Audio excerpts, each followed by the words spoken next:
Morning. તો પ્રોબેબિલિટીમાં 12થના સ્ટુડન્ટે તે આપણે 11થનું થોડુંક કરી નાખવાનું છે, પછી આપણે મંડેથી અથવા વેનસડેથી 12થનું પ્રોબેબિલિટી સ્ટાર્ટ કરશું. તો 16.3 એમાં એક બે ડાઉટ આવ્યા છે. એક્સરસાઇઝ 16.3નો સમ નંબર 18.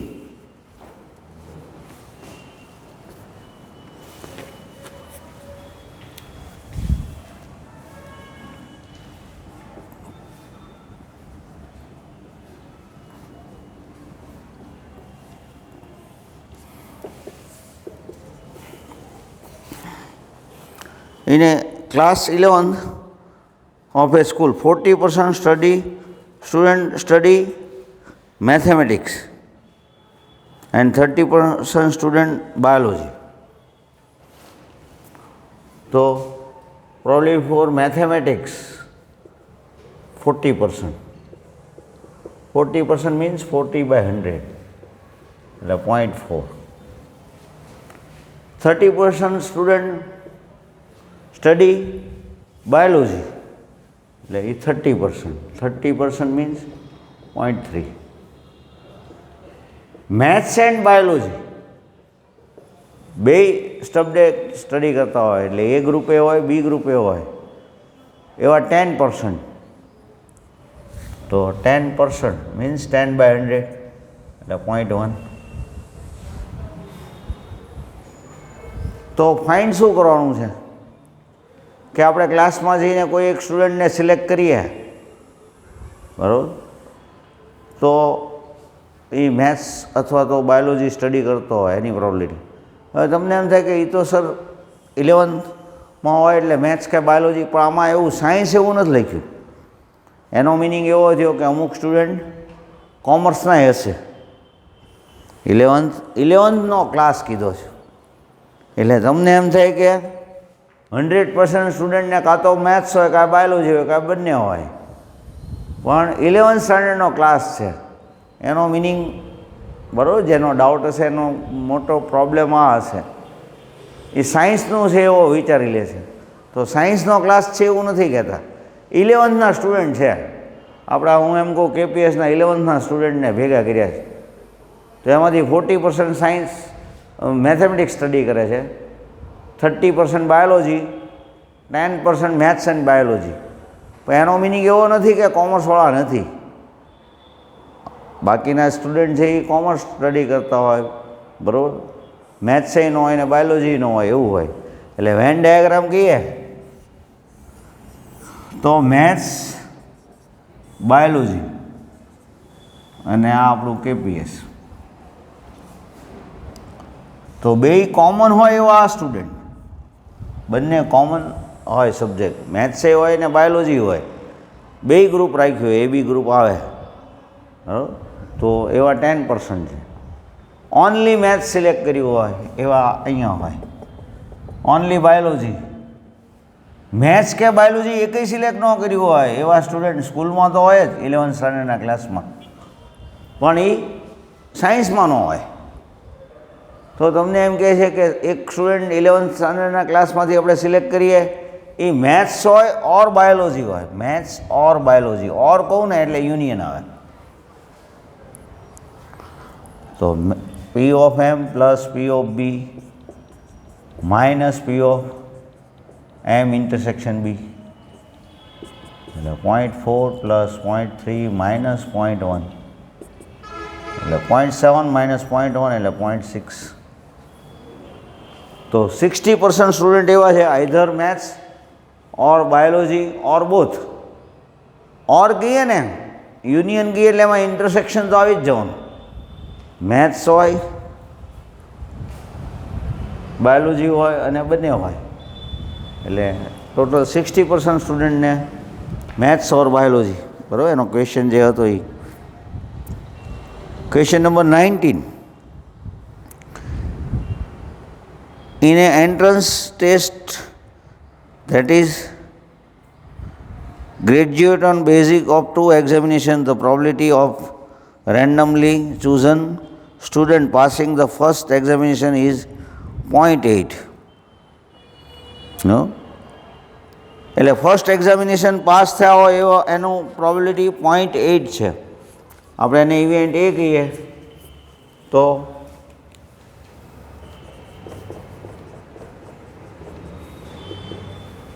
એ ઇવેન્ટ શેના માટે છે? તો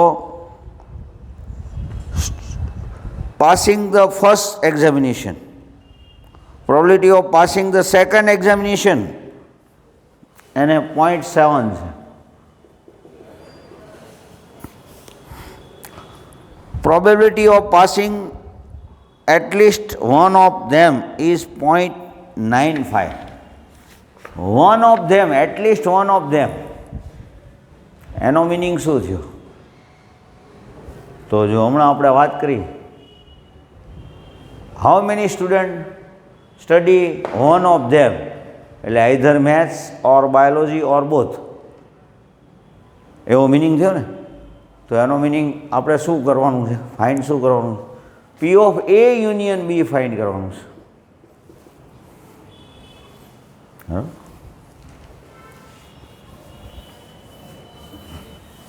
ક્વેશ્ચન હજી એકવાર રીડ કરવો હોય તો કરી જુઓ. શું કહે છે? બરાબર.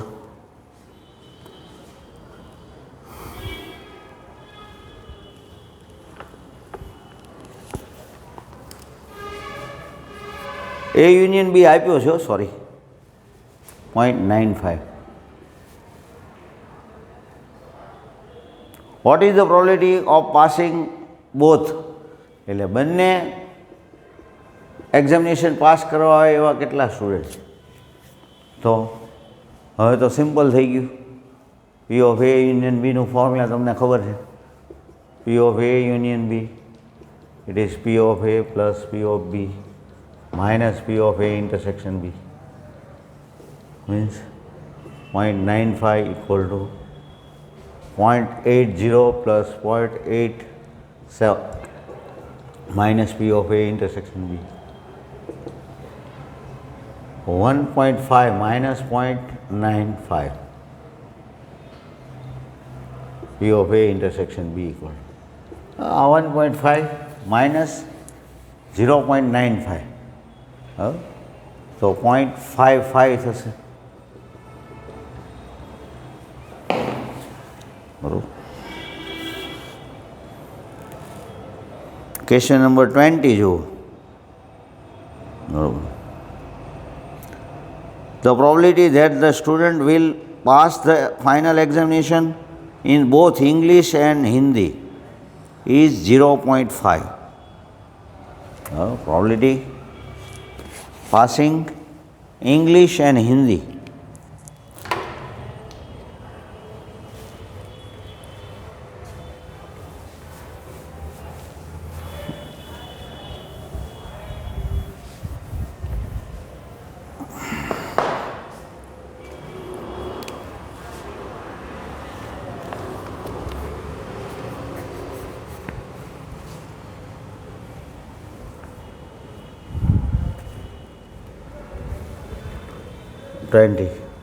Question number.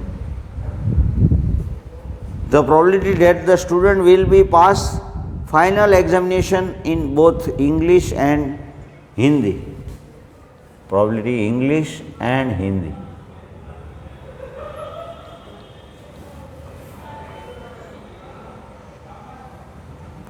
.5. પછી probability of passing neither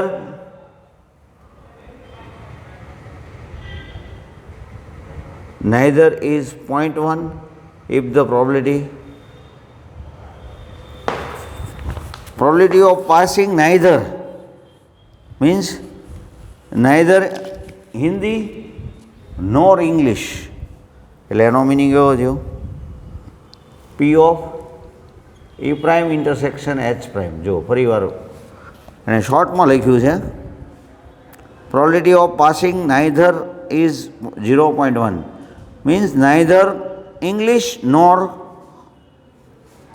Hindi. બરાબર. The probability of passing English examination is 0.5. આ .1 છે. ઇંગ્લિશ માટે એ લોકોએ શું કીધું છે?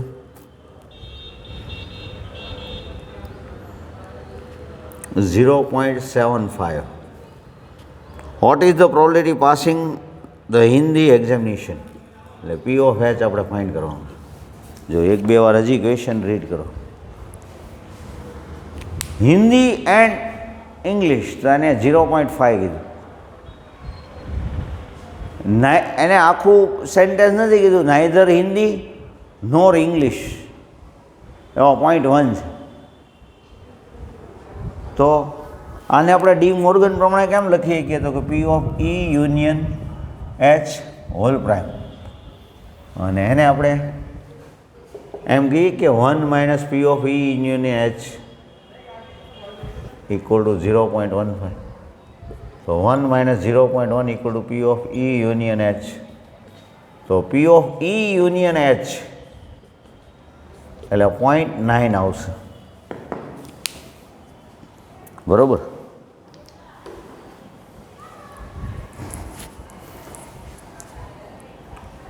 હવે યુનિયનનું ફોર્મ્યુલા શું? તો કે P of E plus P of H minus P of E intersection H equal to 0.9. તો P of E 0.75 છે, P of H આપણને ખ્યાલ નથી, E ઇન્ટરસેક્શન H 0.5 છે અને આ 0.9 છે. બરાબર. આપણે આ બે પહેલી સાઈડ લઈ લે. P of H 0.9 પ્લસ 0.5 એટલે 1.4 માઇનસ 0.75. 1.40 માઇનસ 0.75 તો 0.65 આવશે P of H. P of H 0.65. તો તમે હવે 16.3 કરજો. એમાં જે કાંઈ ડાઉટ હોય મને કહેજો. હવે તમને આપું છું મિસલેનિયસ એક્સરસાઇઝનું ફર્સ્ટ સમ. બરાબર. ફર્સ્ટ સમ કરાવું છું.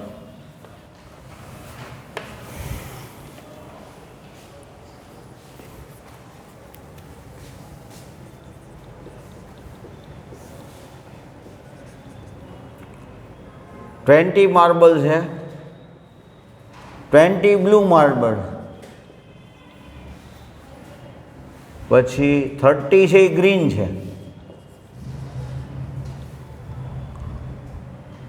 અને 5 માર્બલ સિલેક્ટ કરવાના છે. હવે 50માંથી 5 સિલેક્ટ કરવાના છે. બરાબર.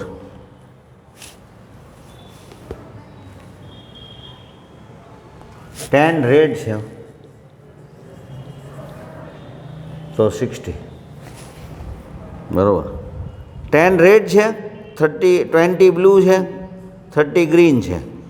5 marbles are drawn from the box.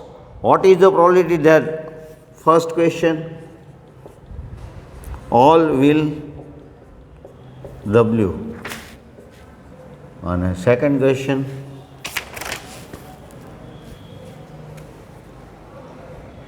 at least one will be green. બે ક્વેશ્ચન છે એ લોકો. બરાબર. તો first question all will be blue. તો પહેલાં તો આપણે એમ વિચારો કે તમારે કેટલા માર્બલ સિલેક્ટ કરવાના છે? તો કે 5. 60માંથી એની 5. બરાબર. તો નંબર ઓફ સેમ્પલ સ્પેસ કેવો હોય? n ઇક્વલ ટુ કેવું હોય? તો n ઇક્વલ ટુ 60C5 એમ કહેવાનું રહેશે. ટોટલ 60 માર્બલ્સ છે, એમાંથી એની 5 સિલેક્ટ કરવાના. તો 60C5 આમ લખાય અથવા તો 60C5, બેમાંથી તમને જેમ અનુકૂળ પડે આમ આમે લખીએ કાંઈ આમે લખાય. હવે ફર્સ્ટ ઇવેન્ટ, અને આપણે ઇવેન્ટ એ કહીએ. All will be the blue, એટલે બધા 5 સિલેક્ટ કરો છો એ બધા બ્લુ હોયની પ્રોબેબિલિટી. તો બધા બ્લુ હોયની પ્રોબેબિલિટી આપણે વિચારવી છે. તો પ્રોબેબિલિટી ઓફ ઇવેન્ટ એન તો શું થાય તો કે 60C5 બરાબર. હવે બ્લુ કેટલા છે ટોટલ તો કે 20માંથી એની 5 સિલેક્ટ કરવાના. 20માંથી કોઈ પણ 5 આવે તો એ બધા બ્લુ જ આવશે. અને total number of sample space તો કે 60C5. આને ઇવેન્ટ એટલે આ પહેલાં ક્વેશ્ચનનો આન્સર. આનું સિમ્પ્લિફાય કરીએ કાંઈ પણ બહુ મોટું સિમ્પ્લિફાય થતું હોય ને તો એ લોકો આમનામ જ રાખે. 20C5 upon 60C5. સી તમે આમ કરો તોય ચાલે, આમ કરો તોય ચાલે. એટલે 20C5 upon 60C5 આમ લખો તોય ચાલે, આમ લખો તોય ચાલે. બરાબર. હવે એટલીસ્ટ બરાબર 1 વિલ બી ધ ગ્રીન. જો એનો મિનિંગ શું થાય, તમે 5 સિલેક્ટ કરો છો એટલીસ્ટ એટલે ઓછામાં ઓછું. આપણે ગુજરાતીમાં એટલીસ્ટ એવું કહીએ ને, ઇંગ્લિશમાં એટલીસ્ટ કહીએ તો એનું ગુજરાતી મિનિંગ શું થાય, ઓછામાં ઓછો એક ગ્રીન હોવો જોઈએ. આપણે કેટલા સિલેક્ટ કરીએ છીએ તો કે 5, એમાંથી ઓછામાં ઓછો એક ગ્રીન હોવો જોઈએ. તો એનો મિનિંગ એવો છે, એક ગ્રીન હોય તોય ચાલે, 2 ગ્રીન હોય તોય ચાલે, 3 ગ્રીન, 4 ગ્રીન, 5 ગ્રીન હોય તોય વાંધો નહીં. તો આની આને ઇવેન્ટ બી કહીએ, ઇવેન્ટ બી. તો ઇવેન્ટ બીની પ્રોબેબિલિટી આપણે 2-3 મેથડથી વિચારી શકીએ. એક જે સિમ્પલ તમે વિચારો કે ભાઈ એટલીસ્ટ 1 ગ્રીન હોવો જોઈએ, તો એનો મિનિંગ એવો તો 30 ગ્રીનમાંથી 1 સિલેક્ટ કરો અને બાકીના 4 આપણે ટોટલ 5 લેવાના છે. એટલે 4 છે કયા લેશો તમે, આ 30માંથી.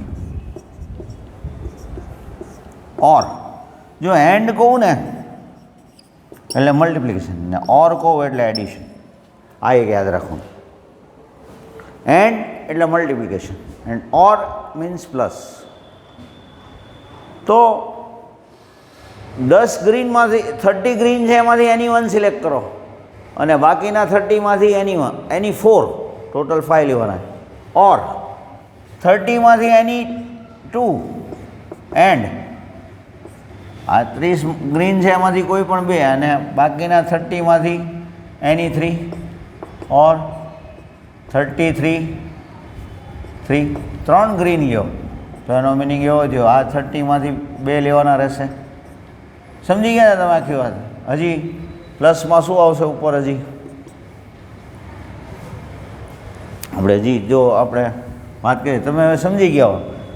એક ગ્રીન લ્યો તો બાકીના 30માંથી એની 4, રેડ ને બ્લુ વાળા કોઈ પણ 4.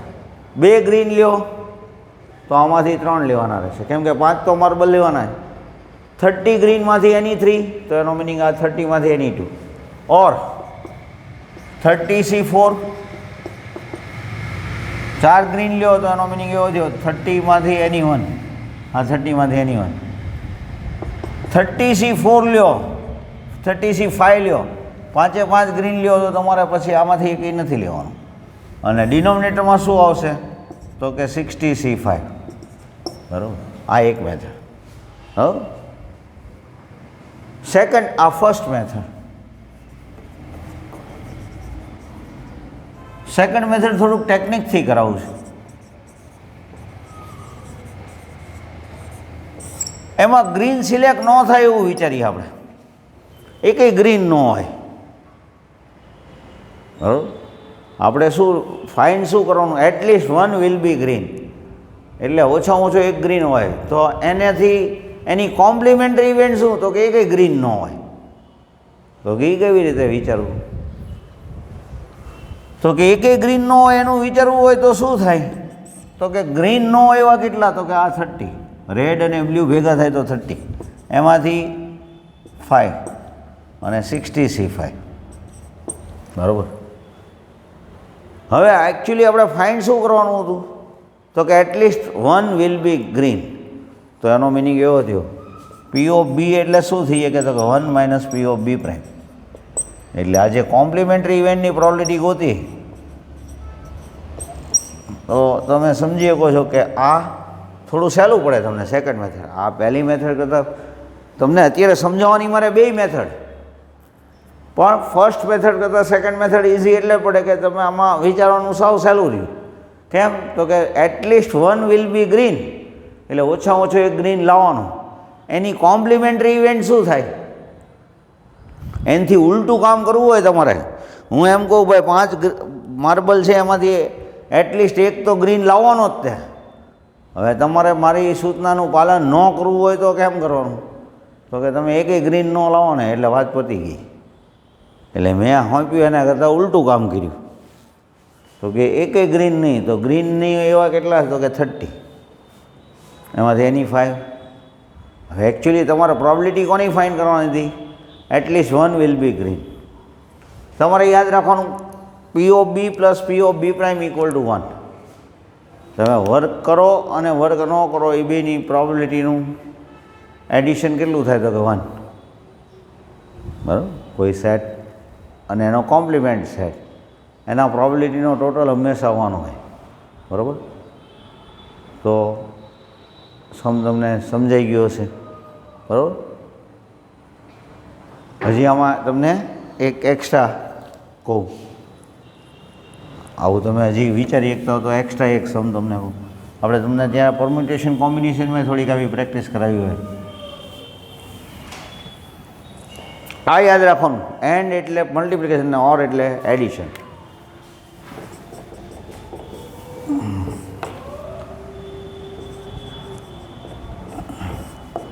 Two are green and 3 are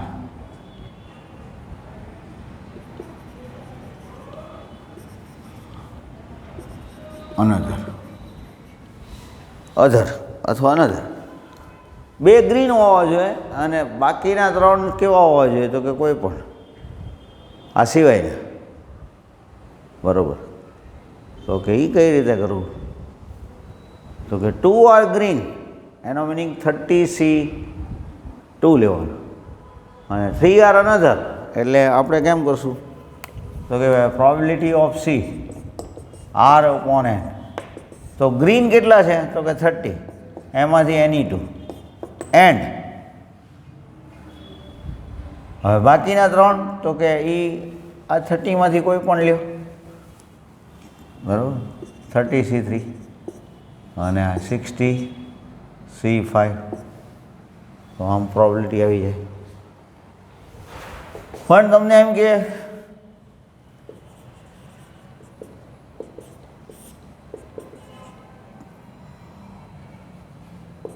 two are same color and 3 is different. બે સેમ, જો કે પોસ્ટ કરી નાખજો, આમાં નહીં બને. એ થોડીક ચાલુ રાખજો. તો મિસલેનિયસ એક્સરસાઇઝ તમારે આખી કરતા આવવાની છે. બરાબર? આવા બધા ક્વેશ્ચન આવે તો આ તમે હોમવર્કમાં કરજો, જે બીજો સમય પછી. અને આખી એક્સરસાઇઝ મિસલેનિયસ એક્સરસાઇઝ જે તમારા ડાઉટ હોય એ બધા આપણે સોલ્વ કરાવશું. તમે વોટ્સઅપમાં મૂકી શકો. બરાબર? તો દરેક સ્ટુડન્ટે વર્ક કરવાનું છે. બરાબર? Okay, thank you.